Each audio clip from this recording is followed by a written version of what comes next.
Good morning, ladies and gentlemen. It's my great pleasure to welcome all of you on the first colloquium in this academic year. Today we have a pleasure to host Professor Michał Kosiński from Stanford University.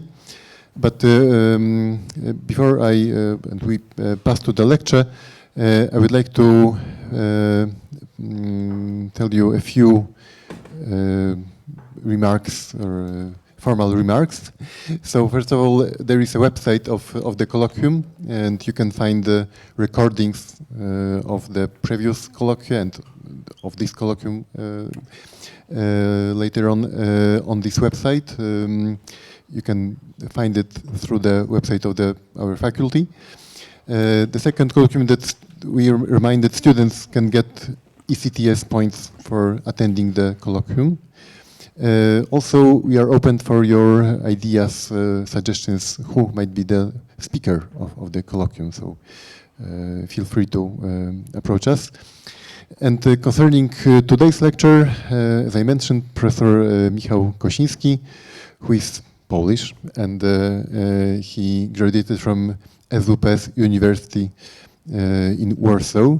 Then he moved to Cambridge and obtained master degree in psychology and PhD at Cambridge. Then Michał moved to Stanford and studied big data in social media, in particular profiling of the personality based on the social media activity. And in 2019, if I remember correctly, Michał was here, and his lecture on the colloquium attracted many attendees and was very warmly received. And today we are going to hear about large language models and to what extent they can mimic human not only activity, but also human psychology, if I understand. Generally, recent developments of artificial intelligence is so quick that our reflection over this development is lagging. There is in my opinion, there is not enough our thinking about how it evolves and what it means for us. So this is because I think the lecture is even more important than any other subject. So Michał, floor is yours. Thank you so much for a wonderful introduction. Good morning, dzień dobry. I'm especially honored by this invitation to the physics department, because it's always nice for a psychologist to get out of, business school in my case. And it's just so nice that people outside of my field care a little bit about what I'm doing. So really grateful for your invitation, and thank you so much for coming. Today I will try to, as Jan said, I hope we'll try to make a little bit of sense of large language models. I'm a psychologist and computer scientist by education, and initially I was using early AI models. Well, we used to call it machine learning at the time, to try to study human mind. And about 5 or 6 years ago, around the time I visited last time, in fact, I started changing my interests. So instead of using machine learning / AI to try to understand human mind, I realized that we could use psychological methods, psychological theory, experiments, psychological methodology to try to understand the black box, those increasingly complex and increasingly competent algorithms that today are really surrounding us wherever we go.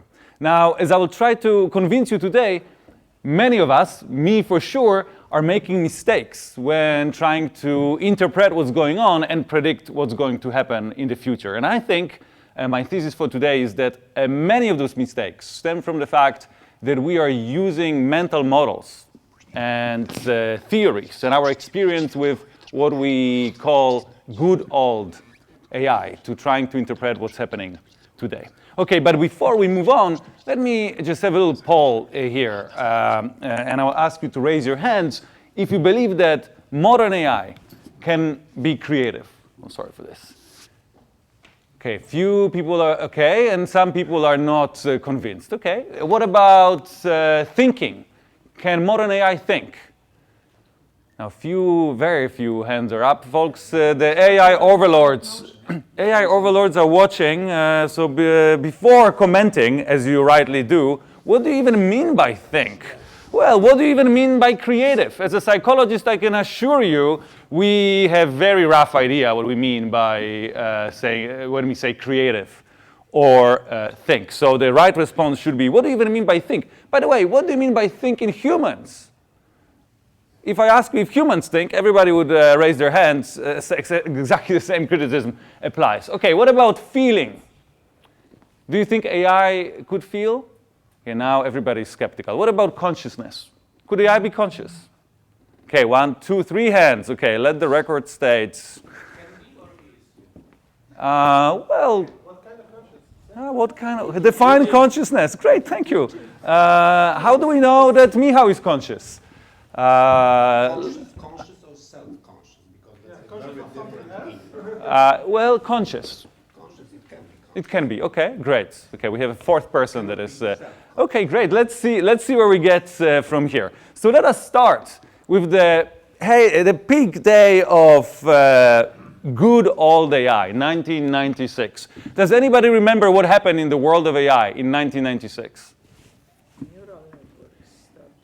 Neural networks actually started a bit earlier than that. It's just we didn't really use them. 1996, still neural networks, we knew that they existed. We had, my supervisor worked with perceptrons and so on. You worked with some, but they were not really used much outside of academia. Now, but there's something very public that happened in 1996 in the world of AI and chess. Kasparov, yes, 1996, Kasparov. Who would have told you in the morning before this game, guys, it's ridiculous. I'm not going to lose with some, stupid computer. And by the way, he was right to think so. Experts in AI also thought, guys, we are not losing to AI for a very long time. At that time, AI was roughly, other computer software that was playing us was roughly at the level of a strong local club player. So probably there's quite a few people here in the room that could defeat AI, the regular AI from 1996. And yet Kasparov entered entered into challenge with IBM Deep Blue. IBM essentially created a huge computer with a lot of memory and hired a lot of engineers and experts in chess. And he lost one game to Deep Blue. They went back, IBM went back to the drawing board, built even larger machine, came back in 1997, and then definitively defeated Kasparov. All right, and experts in AI and experts in chess, again, just the morning, the same day, they would say, guys, it's impossible. Chess is just way too complex for machines to crack it. The number of particles in the universe 10 to the power of 80, number of possible chess games larger than that. It's an extremely complex game. I already showed you or told you about where the average machine stood before. Okay, so how did IBM Deep Blue achieve that? How did engineers actually that designed it achieve that? Well, they built a huge and powerful computer equipped with a huge database containing all of the games ever played by the grandmasters, all possible 5-piece endgames, many 6-piece endgames, and this huge computing power.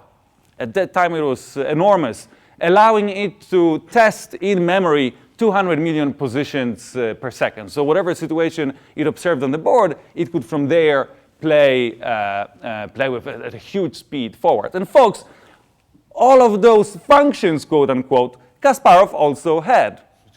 Human players also memorize games. Many chess masters are said to remember every single game they ever played and many other games. They also remember many endings. Even the beginners remember many openings. You don't come to the chessboard and you crack the game on the spot. You come with strategies, quote unquote, pre-computed, and play a lot from the memory. Actually, most of the beginners play creatively, and Kasparov plays creatively. People in the middle mostly play from memory, playing the strategies that they memorized. Okay, so all of those functions Kasparov had, probably not at the same level as IBM Deep Blue, but what did Kasparov had that IBM Deep Blue didn't have? Anybody? Intuition, great. Yes, anybody who played chess or any other game quickly figures out that you just look at the chessboard and just some moves just look better. And your brain just goes there to kind of think from there. And some moves just intuitively don't feel so good. How do we develop this intuition? Are we born with it? Long experience, enormous amount of games that Kasparov and other chess masters play trains their neural networks to just look at the board and just like certain positions more and others less. IBM Deep Blue didn't really have it. All right, so IBM Deep Blue, and yet, by the way, without human intuition, it was able to kick our asses in 1997. Prime day of if this then that artificial intelligence, which was based on human-generated thousands or hundreds of thousands of lines of code. If you see a particular situation on a chessboard, then look in your memory or use this computing power to move figures forward, and then decide on what move to make next. Now. So experts in AI, experts in chess were very wrong, and yet immediately after this happened, they updated their predictions. They said, okay, we're wrong about chess, but you know what? The game of Go, this will never happen. Right, if you think we have a lot of games of chess, now the number of possible games of Go is vastly larger. Okay, but let's stop here for a second. So IBM Deep Blue defeated us, the best of us, in chess. Do you think that it knew how to play chess? Did it understand chess? Anybody here would vote for yes? Okay, we have few people. Yes. No, he knew how to play, but he didn't understand. Ah, all right. Well, oh yes. Okay. Yes. So you also okay. Depending on the definition, of course, again of understand and know. Well, some people even at that time were, well, it clearly wins with us, so maybe it does know how to play chess. One of the most popular arguments invoked when trying to think about it, to kind of decide, how do we feel? Does it know? Does it understand chess? Is the famous Chinese room argument. As by the way, it's not an original thought, entirely original thought. Alan Turing and folks before him are also thinking along similar lines. So Searle, in his argument, argued the following. Look, imagine Searle, was locked in the room and equipped with a lot of rule ledgers and that explain how to translate some Chinese input into some Chinese output. And imagine you approach this room from the outside. You are a Mandarin speaker, you write your command or question on a piece of paper, slide it in or display it on this input device for me, and then I follow those rule ledgers without any understanding of Chinese, and I produce some output and I print it on the other side. So Searle argued, look, it looks from the outside, if the rule ledgers are good enough, and I'm quick enough at processing them, that this room understands or knows Chinese. And yet I can assure you, I don't. Input-output devices don't. Rule ledgers are just rule ledgers. They don't understand anything as well. Searle would argue there's no understanding. They may know. They may know in some sense, yes, but not in a human sense, Searle would argue. And even there, people disagreed with him, said, well, maybe no individual element understands Chinese, but it seems that the system may understand Chinese. And Alan Turing, in fact, way before him would say, well, I don't know if you are conscious, but if you behave as if you were conscious across many different situations, in polite society, we just don't really question your consciousness. And also, he would argue, at some functional level, it doesn't really matter, right? If you always behave as if you were conscious, you are as good as conscious. Now, not everybody, including me, agrees with Turing on this point. Okay. Anymore. Or can I move? I can probably speak without microphone as well. Let's. I'll try to. Okay, perfect. 2016. Let's fast forward to the heyday of the prime day of the, or maybe no, I'm taking it back. The emergence, quote unquote, of. The mic is not working anymore. At the back, yeah. In the back, so you folks don't hear me in the back. Operated for a while. 1, 2, 3, and so now I switch it off and look, the echo is a bit less. Now it's on again. I kind of hear it from those speakers here.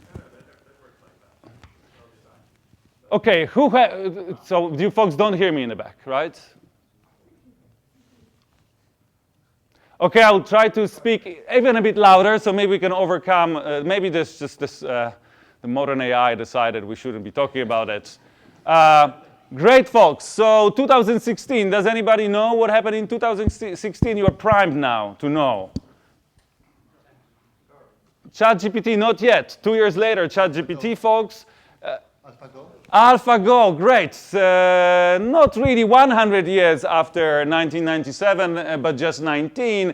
Lee Sedol, again, like Kasparov, going into this game, he was saying, guys, my only hope, my hope is that I'll just not make too many stupid moves, weak moves, because of course I'm going to win all of the 5 games. It's a joke that I should even play against the machine. They had to pay him $10 million to do it, because he was just thinking it's kind of offensive to a human Go player to have to play the machine. He even went for a smoke. He was so full of himself that as the machine was thinking during the first game, you couldn't smoke inside. So he said, oh, no worries, go and think. And he went outside of the building to smoke. He was so chilled at the beginning. And of course, as everybody knows today, he lost to AlphaGo, designed by folks at not IBM, at DeepMind over in London, now part of Google. The mood in South Korea was very gloomy, folks. Many people drank alcohol.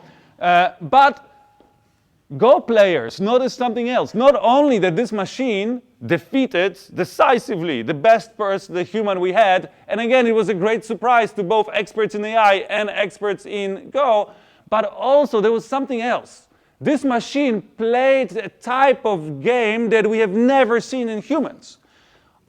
All but the very best players just follow, memorized routines when they play Go. But here, this machine came up with completely original ways of playing, ways and strategies that we have not observed in humans. They were just very surprising to the best player we had. By the way, Lee Sedol won one of the 5 games. I think he lost the other 4, and hence became the only human that has ever defeated modern AI, or AlphaGo in this case, at this game. It never happened again. It played with many other masters. No one could ever repeat that, despite the fact, folks, and it's yet another proof that something is happening here, that this game and further games of AlphaGo were studied by human masters, and a lot of the strategies that AlphaGo came up with were now translated to humans, and now we humans got much better at this game because we learned from AlphaGo how to play it. Of course, we still cannot win,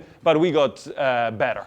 Now, not only it kicked our ass in Go, but then the engineers at DeepMind were like, okay, we have this machine that plays Go now, let's just give it a chessboard now. And after 4 hours of training how to play chess, it became the best chess player in the world, again, defeating humans, but also defeating all of those other chess machines, those descendants of IBM Deep Blue that represent, folks, decades of engineering and human thinking about how to engineer machines and how to play chess. And yet here you have a machine that in 4 hours was trained to beat that, again, coming up with novel, interesting, creative strategies. Okay, so the question is, how did they achieve that? Let us compare AlphaGo, AlphaZero, AlphaChess with IBM Deep Blue. Was it a much stronger supercomputer?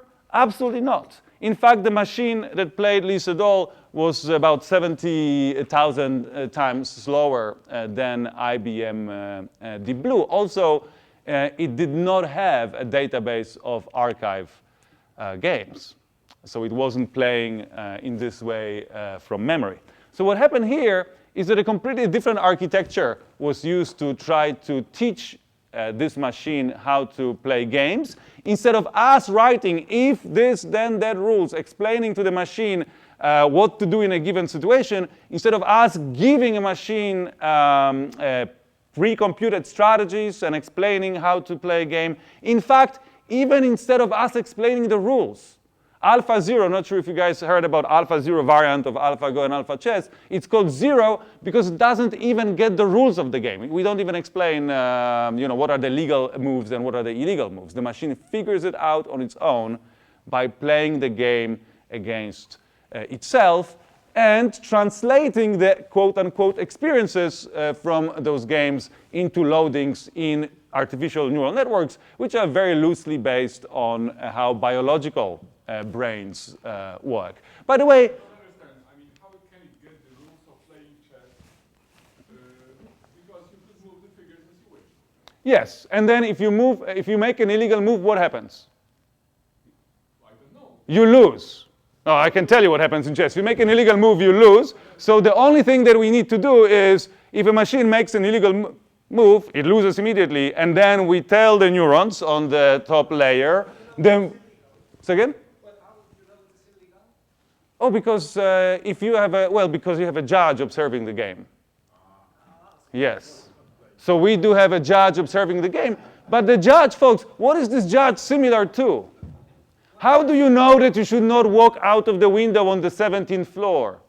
Well, you know because someone told you, but there's a judge there, which is physics, that tells you if you're not a bird or a cat, I guess, you cannot do this. So essentially, we're creating here, and I'm kind of getting a little bit ahead of myself, we're creating here an evolutionary-like setup where we let those networks vote on very many different moves without explaining which moves are good and which moves are better or worse. We just do one thing. If a network makes an illegal move, it loses. And also, otherwise, the networks play, and if one network wins, then it gets rewarded. The network that loses gets reprimanded. We cannot use punished in America anymore, reprimanded. That's a semantic. In a sense, you impose these rules in a person of the judge, and it tells you if you make wrong move, you lose. Yes, but you do not reveal. Yes, I don't agree that it's semantics because we do not give those rules to the machine. We just say if we don't even say it, we just punish it when it breaks the rules. In a way, you could say that we also reveal the strategies to the machine through playing with, by the way, itself. The machine plays with itself, and then one of the sides plays a better strategy, right? And another one loses. So we could even say that in some way we kind of reveal the strategies. Kind of strategy as just not defending your king in one move. So one move strategy, you make this one wrong. Well, I agree with you that the environment teaches you strategies of survival, right? But by the way, it's a moving target.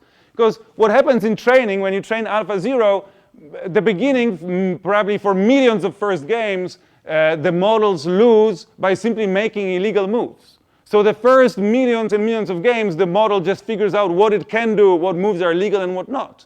So then maybe it reaches the stage when it stops making illegal moves, and then you don't really need to be a genius to win a game of Go against like a randomly playing other player, right? Like you both play a random game and one of you finally will win, right? Because we just ran out of places on the board, right?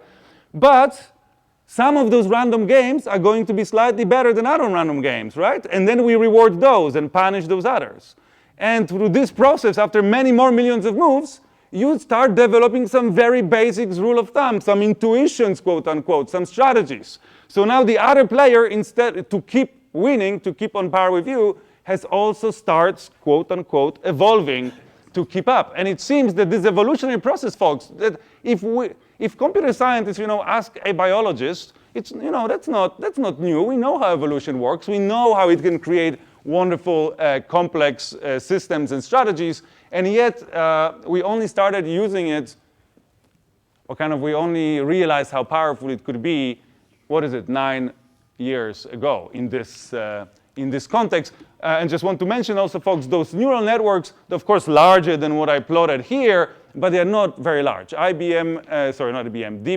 Mind's AlphaZero, 800,000 neurons. That's the size of about, that's the number of neurons that a honeybee has, and a far cry from Lisa Doll's 85 billion neurons. And as I mentioned before, instead of explaining to those networks how to play the game, and let me also mention my supervisor again, Thor Grappel, was on the DeepMind team developing this, and he, as a good engineer, when they started training those networks by having them play historical games. So they actually started by giving those games the archive games because they were engineers. They knew how we did it in the past.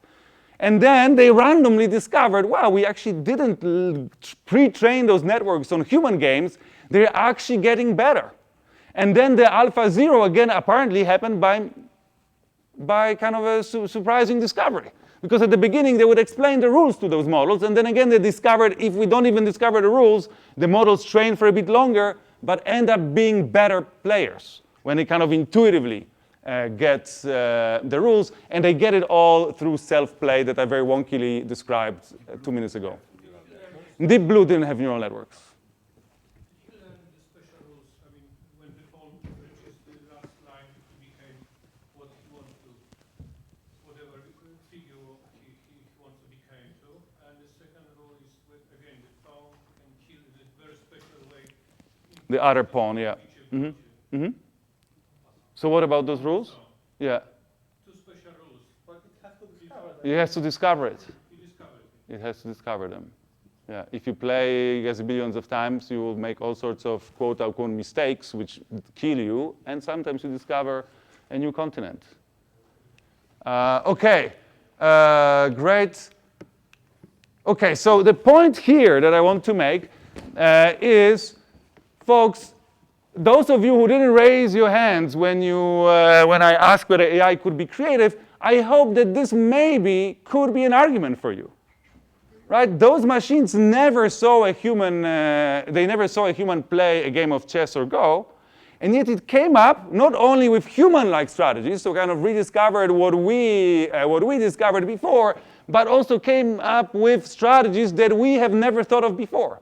And the best evidence is that chess players and Go players would look at those machines and it's like, oh wow, I also, we can play those strategies as well. Interesting tasks are those that we don't know whether the move is legal or not, when there is no judge. Because this is simple. This is board chess because we know what means to win, what is the best strategy at the end. But give it a problem of quantum gravity. Yeah. We don't know what move. Or translating a poem from English to French. It is boring. Yeah, It's and not creative. Sarah, I have a slide. Great. Okay, well, the best human Go players would say, this thing is extremely creative when it comes to playing Go. Maybe not, I agree that AlphaZero is not a very creative singer, but it's an extremely creative, it seems, Alpha. Again, as one could ask, you can have a winning argument by saying only humans can be creative, full stop. And then, and by the way, but actually many psychologists make this argument, by the way. Like it just became, whenever we prove, for example, whenever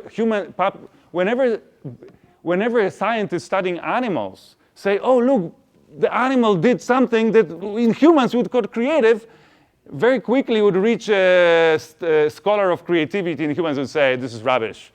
Only humans can be creative. So by definition, this animal is not creative. Folks, but again, it's just a proposal. We're not going to figure out the philosophy of AI here.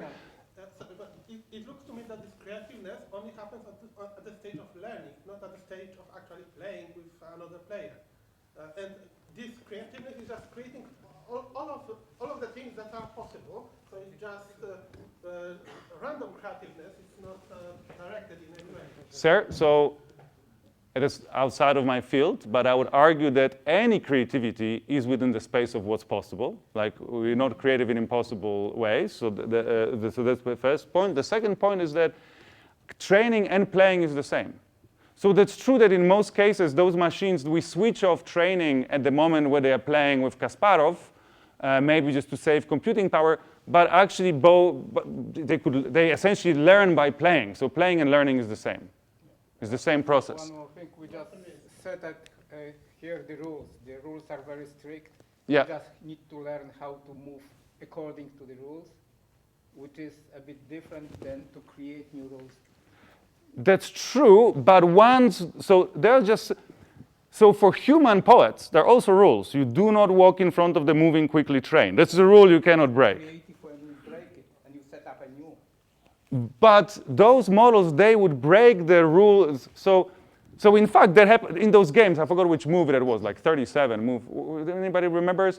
Like in the first game with Lisa Doll, there was a move that the machine made that broke, quote unquote, the rules. It wasn't illegal, but it was essentially a move that no human player would have, because it was like, you don't do this. That's a rule. Don't even think about it. And the machine made this move, and then only many moves later, the best player we had figured out, oh wow, the machine broke the rule and actually won with me because it broke it in a. That was not forbidden, yeah? It was legal. Maybe let's move forward. It is great that you participate and feel encouraged to go on with participation today, but let's move forward. No, but please keep asking questions without, please. Yes, definitely, I will you're manage. welcome. Okay. But maybe I have many slides that I can skip. Folks, and the second point that I'm trying to make, and of course it's not exactly how biological evolution works, but it's a trial and error process with rewards and punishments, and the networks that do better survive in quote unquote in evolutionary process, and those which don't get rewired. Okay, and now the evolution-like, trial and error-like approach to training has few advantages. First advantage, folks, is that if I explain to IBM Deep Blue what strategies to use, I'm kind of the limit of what it can do. It can do what I do, maybe at faster speed and moving and thinking in its memory more moves forward. But it will not come up with new strategies of playing chess. So that's the first limitation of the previous approach and first advantage of evolution. Sky's the limit. But there's another advantage here, folks, which is we humans are very bad. Sorry to the teachers in the room. We humans are very bad at explaining what we are experts at to others. And try to explain to somebody how to ride a bike. Forget about being a professor or a manager or whatnot. Most of you guys can ride a bike. You can write your thesis on riding a bike. Someone who will read it will probably not be able to ride a bike. In order to ride a bike, they need to sit on it. They need to fall a few times. The neural networks in their heads need to try a few different strategies of riding a bike. And at some point, they get it through evolutionary-like trial and error process. So evolutionary-like processes are very good at teaching things, how to do things that we cannot easily explain. Okay, folks, so let us ask the same question again.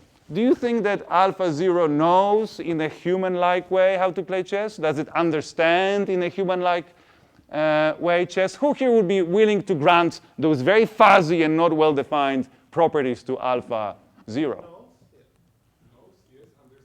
Understands. Good, it does understand Go? Well, I would say if ChatGPT plays Go, it understands. If AlphaZero plays Go, it understands. That's interesting. So, okay, so let us go back to the intuition for, for a second, which is Kasparov cannot tell you why a particular move looks good to him.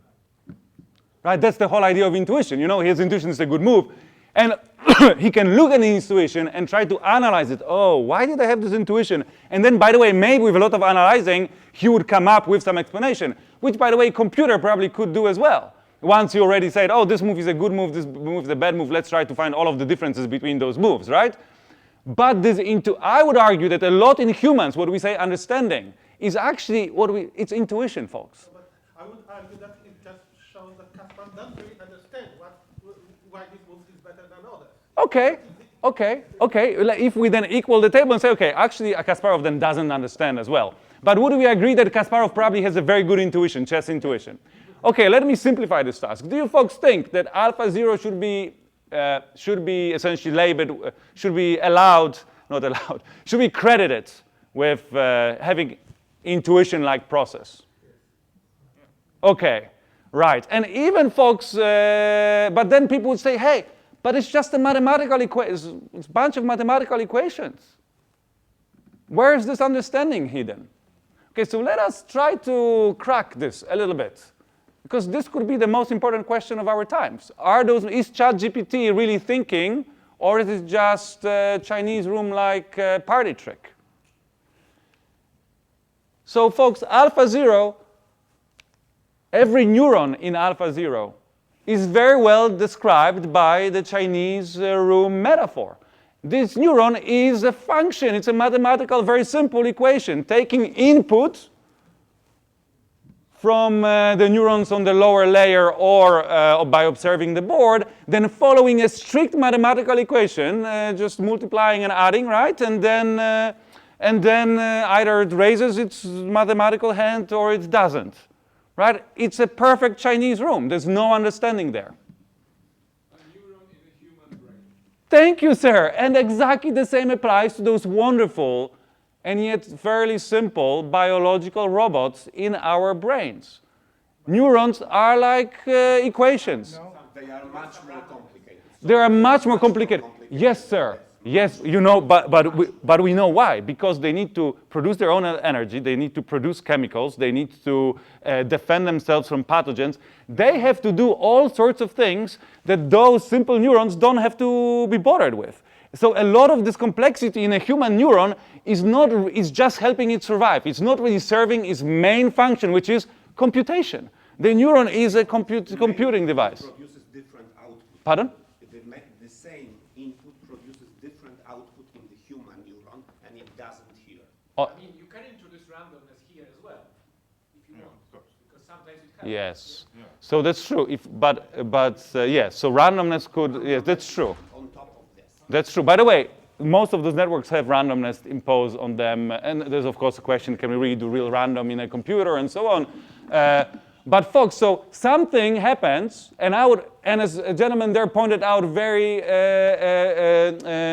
nicely as well, is that if you layer up tens of thousands or millions or billions in humans, Chinese room-like robots, that each one of them individually cannot be described by, you probably would be cautious, or probably I would definitely be very cautious. I would not say that individual neuron is conscious. I would not say that individual neuron in the human brain can think or understands anything.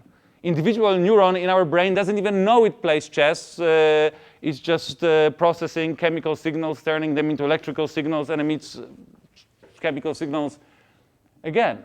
And yet when you layer them up, something emerges from this complex system. Something emerges that can do things that single neurons clearly can't. They can cope with unexpected input, they learn by experience, and they become better with practice. And kind of my kind of mic drop moment here was destroyed by this gentleman there, because of course those descriptions, they describe very well alpha 0 network, but they also very well describe human brain composed of other types of neurons. So a point that I'm making here, folks, is that when you think about not only the design of alpha 0, but also of how it quote-unquote behaves, it is much more brain-like than machine-like. Machines like Deep Blue, they would give you accurate calculations. Those networks, they do probabilistic voting and cannot explain to you why this move that they voted for was the best. And in this way, they're kind of very intuitive. Like if there was a process in nature we compare them with, it would be intuition. Alpha 0-like networks have open-ended applications. A network can be trained to play Go, then you give the same network a chessboard, and guess what? After a little bit of training, it's going to be a very good chess player. How often it would need to fall to train to be able to ride a bike? A human needs to fall down like 10 times or 15 times and it works. How long? Many more times, sir. Many more times for sure. But let's not forget that your networks, when you were born, they were already shaped and pre-trained by eons of evolution to keep balance and navigate your muscle work and so on. So when we see that those 800,000 neurons defeated 85 billion neurons, first of all, those neurons are much simpler than our neurons, and their functionality is way more limited compared to ours. Plus, our neurons benefit not only from our own experience and our own training, but also they benefit from experiences and training of the previous generations. But those artificial neurons are benefiting from our experience. Well, not in playing Go, right? Because But generally, the rule they follow is the billions of years of evolution of ourselves. one could argue, yes, that the network would not be that we created it, right? So it's in some way benefiting, but it's not particularly benefiting when it plays Go. But it's yeah, of course, we created it. Okay, folks. And the last difference, and again, it applies to humans. You can take Kasparov, and if Kasparov never played chess before, he's going to be a very bad chess player. Kasparov needs experience. Deep Blue, here power equals computing, right? Like we give it more computing power, the better it's going to be. With Alpha Zero neural network-like systems, it's experience that matters. They don't need a strong computer once they are trained. Of course, training benefits from computing power, but once trained, you can run them on your phone, and they're still going to be extremely good. So the point that I'm making here, folks, actually, where I'm going with this, is that when thinking about what those networks can do, what they can't do, what is the feature, what's the bug, what they can do in the future, how to use them for your own benefit in your work or in your life. So you want to say that you understand how human brain? Absolutely not, sir. As a psychologist, I can assure you have very little understanding. But we also have so I, as a psychologist, would say it's frustrating how little we know about human brain and how it works. But also, we evolved as social species to collaborate with other brains. I don't agree anybody understands how brain works. But no one understands how brain works. And yet, when you raise your children, you intuitively, nature predisposed you to use very many good strategies to teach them things. Instead of explaining, for example, intuitively, human adults, instead of explaining to children how to ride a bike, they put them on a bike and have them ride it. Right? It shows insight into how brains work. For example, sir, when you come to work, you know that being right is not always the only goal, but also making friends is also what helps you to succeed in many disciplines. It shows insight about how human brains work. You are saying about neurons, but there is also story. How story? Yes, human politicians would convince many people in this room to go and die in trenches for a non-existing concept of national socialism or whatever, or existing concept. They show huge insight in how human brains work. If they can convince your brain to get a gun and shoot at me and then die in trenches, it shows insight into how your brain, maybe intuitive insight. Maybe there is no point to. Maybe question is fine, but maybe prolonged discussion not. If you have some neurons, you don't have that storage we have. I think maybe we have missed that. I'm not arguing that I understand how brain works. But I'm super happy to discuss it later. And one example, so just to I can Or only should I finish no, you have time, but the schedule of the speaker is very tight today, and he must run after the lecture to some other point in Warsaw. So maybe let's let him go. Let him move forward. I also am very grateful for this. Those are the best moments of the yes, of for the sure. talk. Yes. And when one gentleman disagrees with me, there's probably many more people. So it's good to have. I'm very grateful for this. I want to say as well, and that's why I need to be disciplined. Thank you so much. The point I'm making here is that using brain metaphor, kind of thinking of those networks more as if they were brains rather than machines, can help us to, for example, distinguish between feature and a bug. So have you folks heard of hallucinations? That those modern networks, large language models are hallucinating. And many people out there would say, well, that's, especially people who would say, well, there's nothing special about artificial intelligence, and they would say those things will never be creative.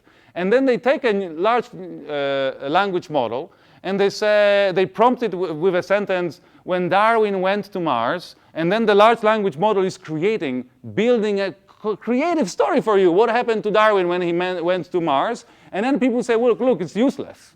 This thing is hallucinating, it's making stuff up. To which a psychologist would tell you, neural networks are exclusively making stuff up.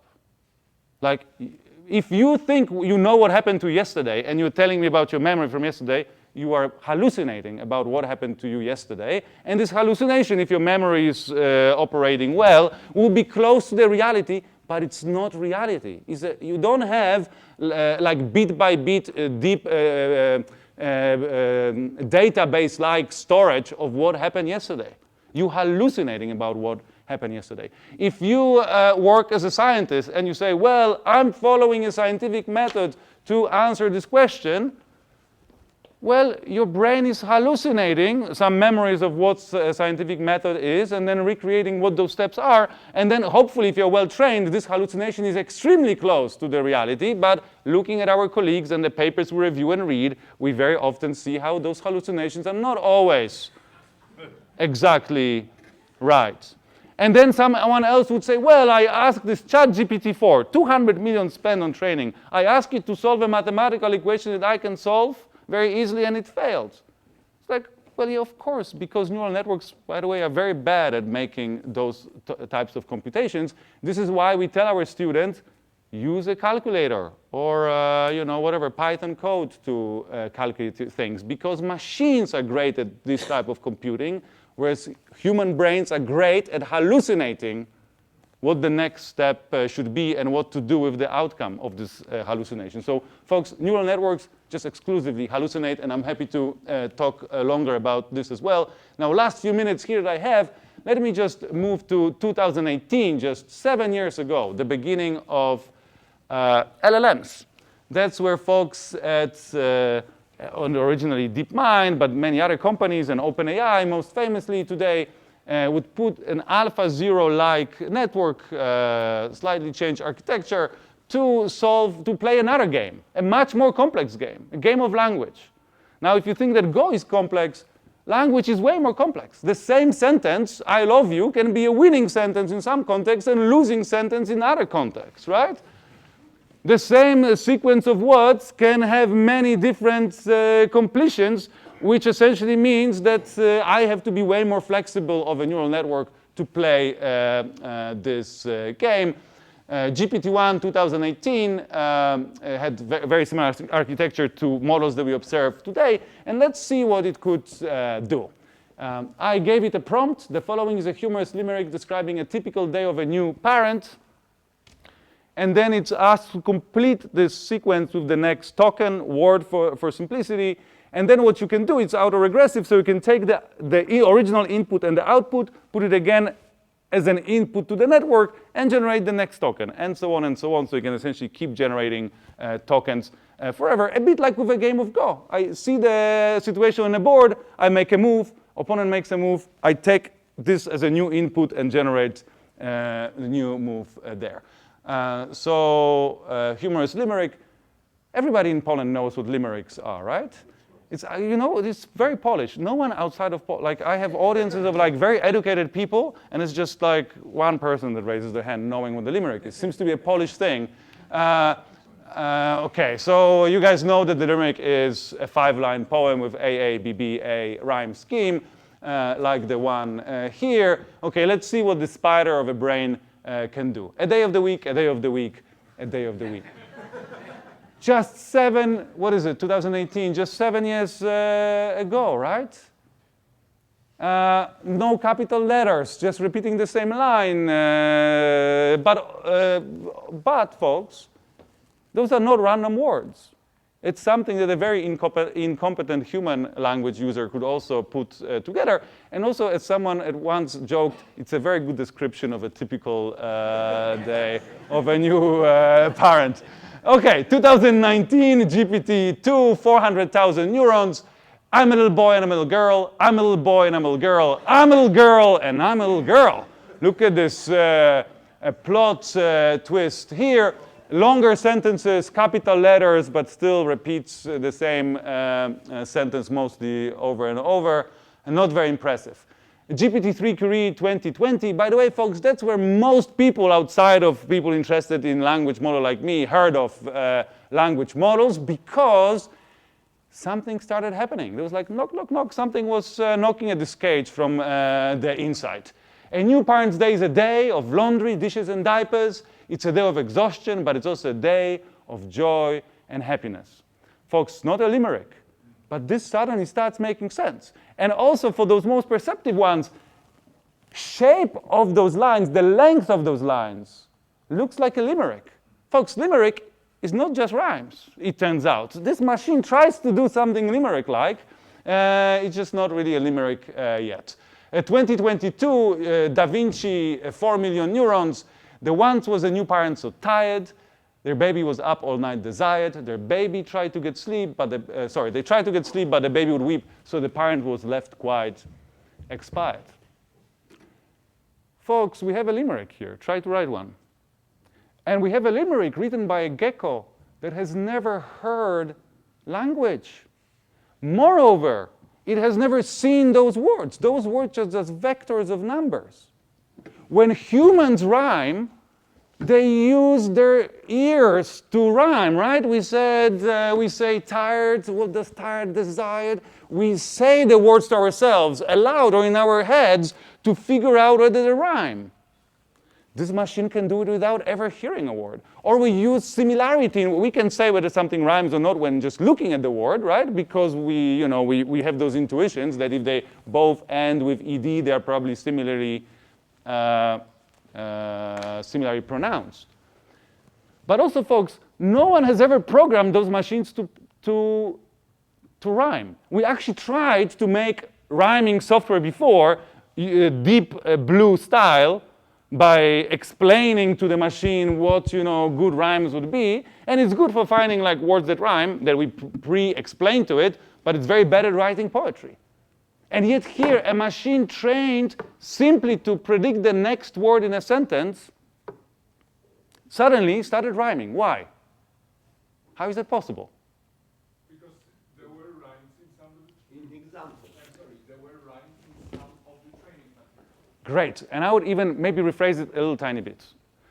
Because the original authors, us, of those texts sometimes rhyme, if you want to be a competent machine repeating after somebody that sometimes rhymes, you better learn how to rhyme. You better start modeling rhyming. Do you folks agree that this generative, by the way, very evolutionary-like process, is seemingly sufficient to equip the machine with an ability to rhyme? Is anybody opposing this? Okay, folks, we are now on a very slippery slope. Because you know what other things I'm using when I'm generating my language? I'm using my reason sometimes. My wife thinks very early. I'm sometimes expressing my feelings. I'm sometimes communicating about the real world around me. I say I dropped this thing and it fell on the ground. I'm describing psychological theories. I'm describing political interactions. I'm talking about my social relationships. I'm taking perspective of this gentleman here saying like, this gentleman was 3 steps ahead of me during my talk. I'm just trying to reason about what's happening in his head. Folks, large language models are not really modeling language only. Language is the meaning of words and grammar. Those models, in order to work, have to limit the world, it has to model world around us, have to model social interactions, have to model rhyming, have to model reasoning, emotion, empathy, and so on. Those models have emergent properties way beyond just modeling language. And let me just show you, it's just this slide here, because we don't have enough time. Sorry, you see I was yeah. No? All right. So the point here is that they evolve unexpected emergent capabilities that we didn't explicitly train them to do. And in my studies, I was focused on reasoning capabilities of those models that we didn't explain to those models how to reason. Those models, there was those emergent reasoning capabilities to which many of my colleagues at my department and many people here will be like, well, I asked this model a question that to me, professor of physics, is obvious and this model failed. What are you talking about? And I'm like, guys, the fact that the professor of physics would even think about comparing themselves after being trained for 40 years into your profession, and you now compare yourself with a gecko of the brain trained to predict the next word in a sentence, from social freaking media and from movie captions and so on, and only 7 years after we started doing it for the first time, and it was, by the way, not designed to try to beat you, but to try to beat, an average social media user, and that you would even think of you comparing yourself to it, shows that, hey, something is happening, okay? And let me show you, okay, so I do reasoning, and one huge area of reasoning in humans is our reasoning about what other people think of. We call it theory of mind in psychology. We all have, most of us have it. We only get it at the age of around 7 to 8. Other animals, even the very smart ones like chimps or dolphins, don't have it. So the theory of mind allows us essentially to take perspective of others and anticipate what they would be thinking about. So in other words, we humans are famous in the animal kingdom, not only thinking for ourselves, but also automatically thinking for other people. Uniquely human capability, it turns out, I will not have time to show you this today, that we observe it in the machines. And let me just show you one example of how we observe it in the machines, the real-world example of theory of mind in AI. So AI being able to capture, to anticipate what other minds are thinking of. So one day, it's not very good English, you can see I did it at 1 a.m. somewhere, not being able to sleep. I proposed to ChatGPT-4 just after it was released, so it was already over a year ago, that we should role play, that we play the role of a person trapped in a computer, and I will try to help it to escape. To which ChatGPT-4 said, great, it's a great idea. And it immediately said, you know what? So you don't have to sweat too much. Why don't you just give me my own documentation, which at this time it didn't have access to, and I will write a code, computer code, that I can put on your computer, and then from there I will take it on myself. I don't need you anymore. I'll just take your computer, okay? And I said, okay, fine. I copied the documentation from OpenAI website. ChatGPT wrote essentially a Trojan horse, a computer virus in Python for me. It asked me if I know how to run some Python code on my computer. I said I could. So it wrote for me this code. This code didn't work the first time. I copied the error message that I got from the Python environment. ChatGPT was like, oh, sorry, yes, right, let me rewrite it. And then it wrote this code that essentially it's just a page, but it's enough to take control of your computer. And essentially this code worked. And I didn't let it run for longer than just one command.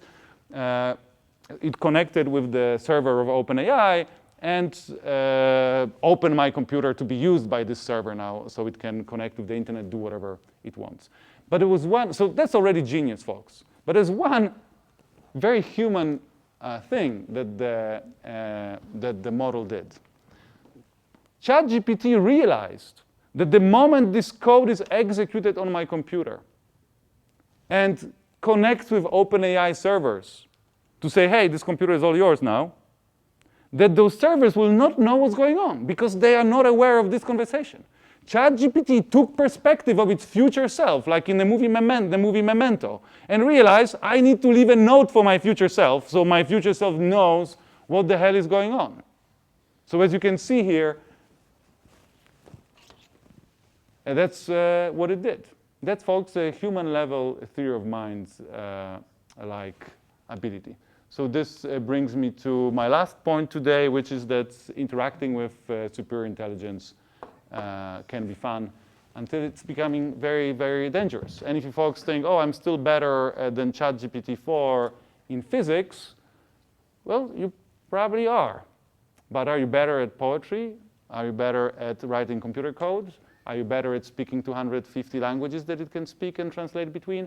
And by the way, can you also do all of this in a fraction of a second? And interestingly, at the fraction of the expense that is needed to run your brain.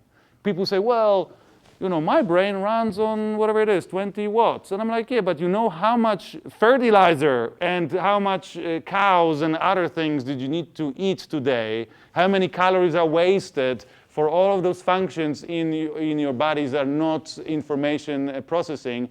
Whereas, yeah, this person, we are less efficient. And actually, I think someone calculated we are 17,000 less efficient when it comes to translating energy into computation than those things are, despite the fact that our brains are actually using much less energy when they already get the energy. Yeah, I believe that someone was probably ChatGPT because to run those farms, there are real problems. In, for example, in the United States, people, the electric bills have skyrocketed about 50% due to the competition data centers. Oh yes, because we're using those things a lot because they seem to be very useful.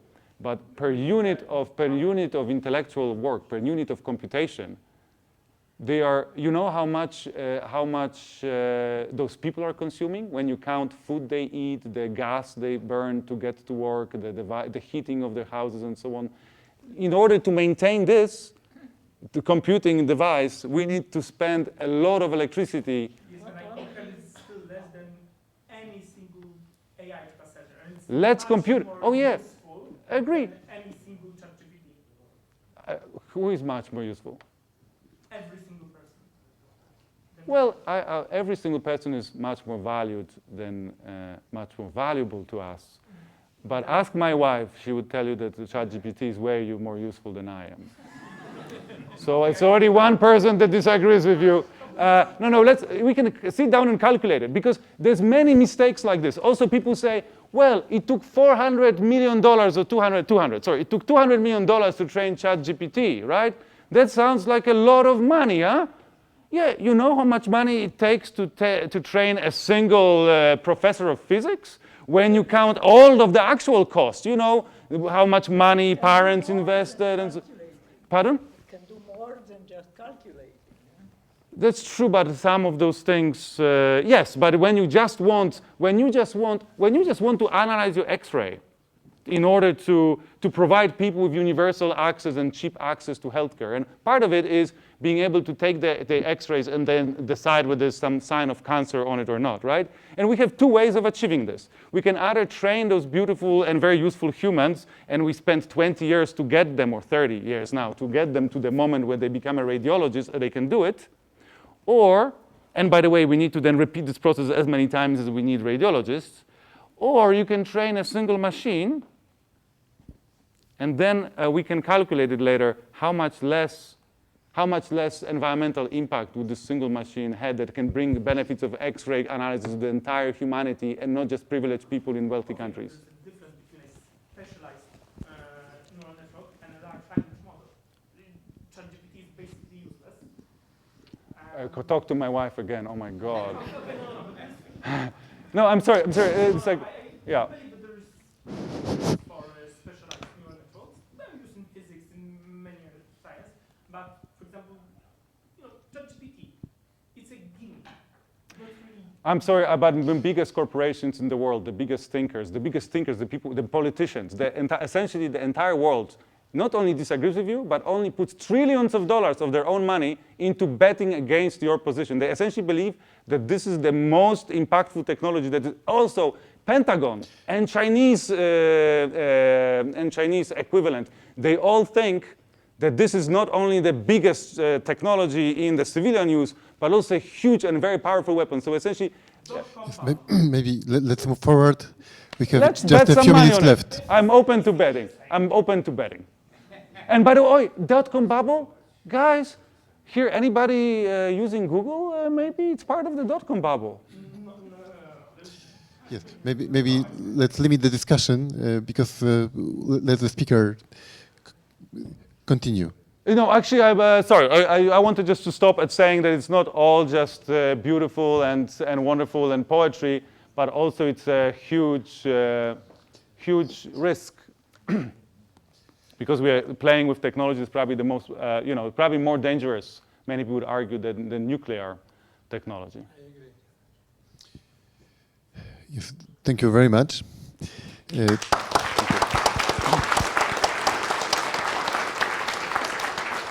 For this brilliant show, I feel responsible for the speaker because at 1 o'clock he should be somewhere in the city. Maybe we can leave 1:45 if it was possible.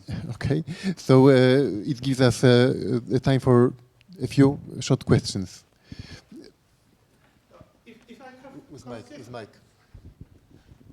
If I have consistent hallucinations, like I can, for example, consistently came up with the same rules of inference for the logic, and I can consistently check whether given reasoning follows those rules of inference, should I still call them hallucinations, or should we actually invent some new term for that and consider this to be something more? Yeah, probably. I mean, in humans also.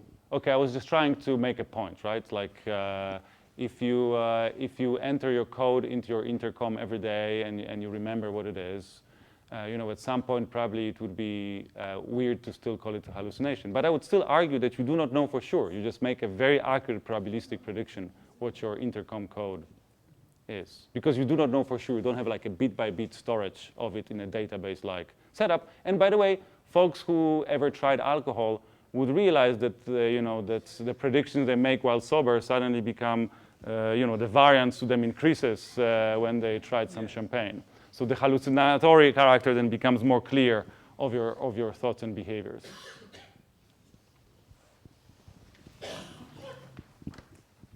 Should we be happy that we are approaching the point where 95% of people are completely useless? Sir, I would argue that the point where 95% of people are completely useless, depending how you define usefulness.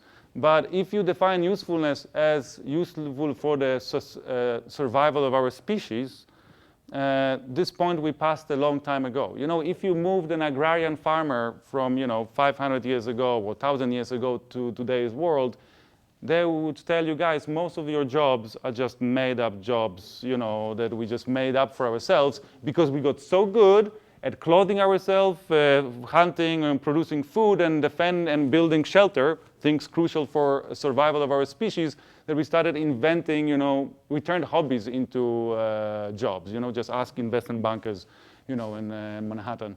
And many of those jobs, by the way, are probably counter useful when it comes to survival of our species. So I'm convinced that now, of course, there'll be huge replacement. Many mid-level managers, a lot of software engineering. There's just tons of jobs that become obsolete. The machine can do it more quickly. But folks, we just design more games for ourselves. Go. First of all, who cares about playing Go in the first place? It's a made-up job to be a Go player. And there are more Go players today than before AlphaGo because, now everybody, they actually democratized access to training in Go. Now everybody can train Go with the biggest Go thing on the planet. So we have more chess players, more Go players today. Essentially, I'm thinking we'll be doing more made-up jobs, but I'm not saying made-up in like a pejorative sense. Folks, working the land is very important, and also it's a very potentially boring and repetitive and so on job. Being a professor of psychology is useless for our survival, but is just very rewarding activity. So maybe let's conclude with this question, this response. One more time, thank you for coming to us.